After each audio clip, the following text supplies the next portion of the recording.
Non les gars, personne va vous montrer ça. Regardez seulement la dinguerie après le match entre Rafinha, Koundé et Yamal. Guettez bien. Le frérot, il est yombe de malade. Eux, ils se foutent de sa gueule. Guettez bien. Guettez seulement le regard de la Yamal après. Hein. Regardez comment il le regarde, comment il se fout de sa gueule. Non les gars, Rafinha et Yamal, c'est vraiment trop des gamins. Ils voient que Koundé est concentré, ils voient que Koundé est énervé. Guettez seulement comment il se fout de sa gueule. Guettez seulement le regard que Rafinha a lâché à Koundé pendant que le frérot il était énervé de malade. Il y a beaucoup d'humains qui se demandent ouais, pourquoi est-ce que Koundé était aussi young, pourquoi est-ce qu'il était aussi énervé aujourd'hui. Il y a beaucoup d'humains qui disaient que ouais, Rafinha et Yamal ils se foutaient de sa gueule parce qu'il avait une coupe d'ananas. Les gars, ça n'a rien à voir avec ça. L'une des raisons les plus probables, en tout cas pour moi, c'est tout simplement qu'il n'a pas été titulaire. Voilà. Encore une fois, Hansi Flick a préféré mettre Garcia. Bon, après, il l'a remplacé, bien évidemment. Bon, même si c'est un match amical et qu'en vrai de vrai, on sait très bien que pendant toute la saison, Koundé il va être titulaire. Je sais pas pourquoi il l'a pas mis titulaire. Je sais pas si c'est parce qu'il a été en retard à l'entraînement. Je sais pas si c'est pour le punir. Je sais pas si c'est pour le réveiller. Je sais pas. Mais je pense que l'une des raisons les plus probables pour laquelle il était aussi young aujourd'hui, c'est parce qu'il n'était pas titulaire. Les gars, regardez la scène de fou entre Rafinha, Koundé et Yamal. Rafinha et Yamal, ils vont fixer Koundé pendant 30 secondes. Koundé, les gars, ça se voit, il est trop young. Il a eu une galère avec Hansi Flick, c'est pour ça qu'il n'a pas commencé titulaire. Et c'est sûr, il y a eu une galère.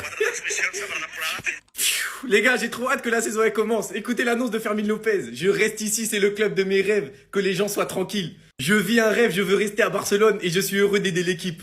Quel match il nous a sorti aujourd'hui. Il a déclaré nous avons gagné en confiance, mais le plus important est de se préparer pour la Liga. À l'heure actuelle, c'est le titulaire au poste de numéro 10. Que ce soit défensivement avec ses courses, les récupérations de balles, les efforts qu'il fait. Offensivement, il marque, il donne des bons ballons. Il a le sens du but parce qu'aujourd'hui il met doublé, le deuxième but il est incroyable. Donc voilà, franchement c'est pas mal. Et concernant Juan Garcia, sur son inscription il a déclaré le club me transmet de la tranquillité, j'espère que tout ira bien. Match tranquille de Juan Garcia, il avait un ou deux arrêts à faire, il les a fait. À la fin du match, il y a même Ter Stegen qui est allé le saluer.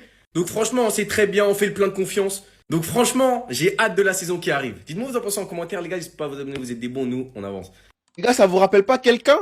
Alex Vaillé, aujourd'hui, il a pris tarif. Mais je crois que Lamine Yamal, il l'a confondu avec Di Marco. Hein. Lamine, il est trop terrible. Marquage à deux comme ça, il vient se les faire devant tout le monde. Là, il les a traumatisés. Déjà, quand marquage à deux, tu peux rien faire. Alors tout seul, qu'est-ce que tu veux faire contre lui en un contre un? La séquence où Lamine Yamal, il est face à deux joueurs de com, il y a personne qui veut le jeter par peur de se manger un petit peu. Même comme ça, Lamine Yamal, il passe. Même comme ça, il passe. Sans parler de sa qualité de finisseur. On sait qu'avant, c'était un problème. Maintenant, c'est du one-shot. Il marque tout le temps, ce petit. Firmine, très très gros match. Doublé. Quelle première mi-temps. D'abord, son pressing que je tiens à souligner.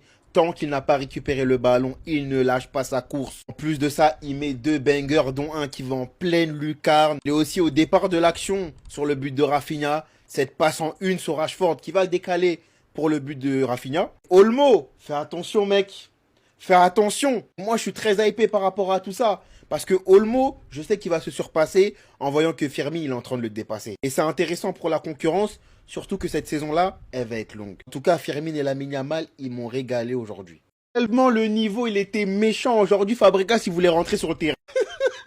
On l'a trop yombé. Je pense que même dans l'équipe du Barça Prime dans laquelle il était, il a jamais vu autant d'argent en première mi-temps. Ah, je vais pas sauter, croyez pas. Mais il a fait un bon match. Il faut le dire. De toute façon, c'est lui qui nous a annoncé son prime ici. Donc, je serai très exigeant. Mais il faut bien reconnaître que dans l'alignement du hors-jeu, il était calibré, il était là. Dans les interceptions aussi, j'ai vu de bonnes choses. Donc, c'est un bon début. On va pas commencer à le saucer de malade. Parce que bon, la saison n'a pas encore commencé. Quand il fait quelque chose de bien, il faut le dire pour l'encourager. Eric Garcia, les gars, il faut en parler. Qu'est-ce qu'il est fort, ce bonhomme. Et peut-être que ce sera lui la clé qui permettra à Koundé de retrouver l'acte. Mais à droite, je vois quasiment pas la différence. Dans son apport offensif pour soutenir Lamine Yamal ou d'autres attaquants. Sur l'aspect défensif, dans l'alignement, dans l'intelligence de placement, on n'a également rien à lui dire. C'est un joueur très expérimenté, mais ça me choque quand même qu'il soit aussi adapté au système lorsqu'il n'a pas énormément joué comme Koundé par exemple. Donc bon, il mérite qu'on le prolonge largement. C'est un joueur hors pair. Sur le couloir droit, je m'en fais pas du tout. Qui dit raté, il dit forcément qu'une session vanne s'ensuit sur Twitter. Et vous savez quoi? Aujourd'hui, vous allez assister à quelque chose d'inédit.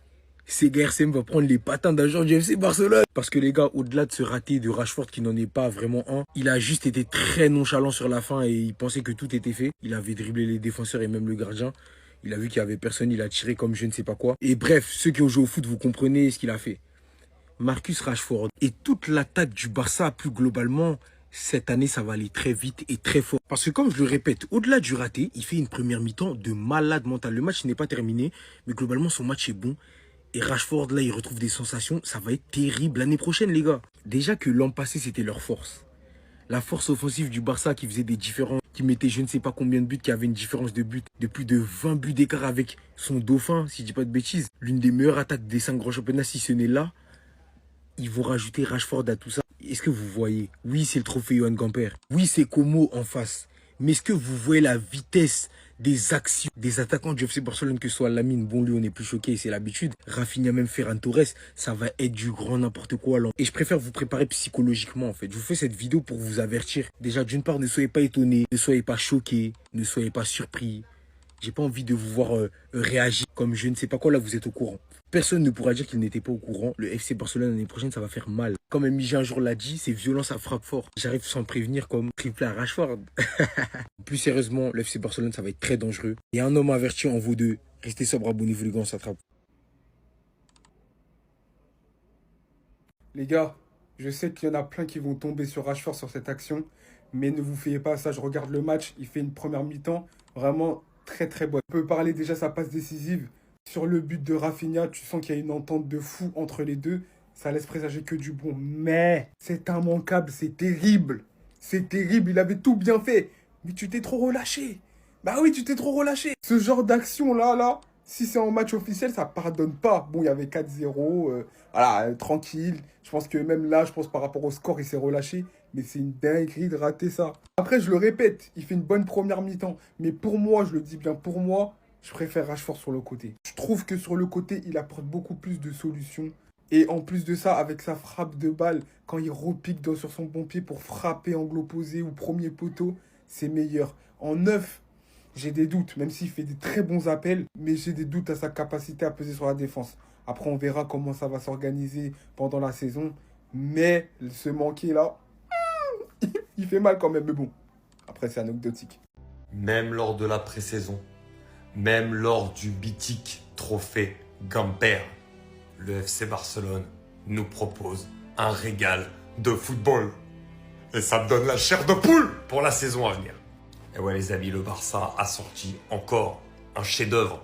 Et cette fois-ci contre le Como de Cesc Fabregas. Ce qui est d'autant plus satisfaisant que le Como de Cesc Fabregas sort d'une très belle fin de saison l'année dernière. Et également d'un très bon recrutement cette saison. Donc le mérite en est encore plus grand. Et franchement, sur cette première période, la domination. La domination, le pressing très très haut qui a permis notamment de marquer un but. Franchement, cette pression qu'ils mettent sans cesse et ce contrôle qu'ils ont avec le ballon, c'est tout simplement exceptionnel. Une équipe de flics qui commence chaque année à lui ressembler encore un peu plus. Et dans ce trophée mythique, qui est le trophée Gamper, toujours le trophée qui se joue juste avant le début de la saison, et ben en général, ça a été le théâtre de très beaux moments et ça l'a encore été aujourd'hui avec un match incroyable de la part du Barça. Non mais, je suis choqué. Est-ce que vous avez vu le raté de Marcus Rashford, les gars? En voyant cette image, tu te dis, comment il peut rater ça? Regardez les gars. Ah franchement, c'est abusé ce qu'il a raté Rashford. Ah c'est abusé. Mais bon, sinon, à part ça, ce raté juste avant, il nous sort un bon match. Hein. Il nous sort un bon match, il fait un passe D à Rafinha. Ah, franchement, il propose des belles choses. Il propose des belles choses, Rashford. Il lui faut juste du temps. Du temps, et vous verrez. Il va faire du sale cette saison. On s'est taquiné, non, c'est trop. On aime cette ambiance-là au Saint-Gilles-Esther. C'est ça le Barça. C'est ça le Barça. Après, on a vu Ter Stegen aussi qui est venu faire son discours où voilà, il a dit qu'il devait régler les problèmes avec voilà, le club. Et puis c'est fait. Maintenant, il faut regarder devant. Voilà.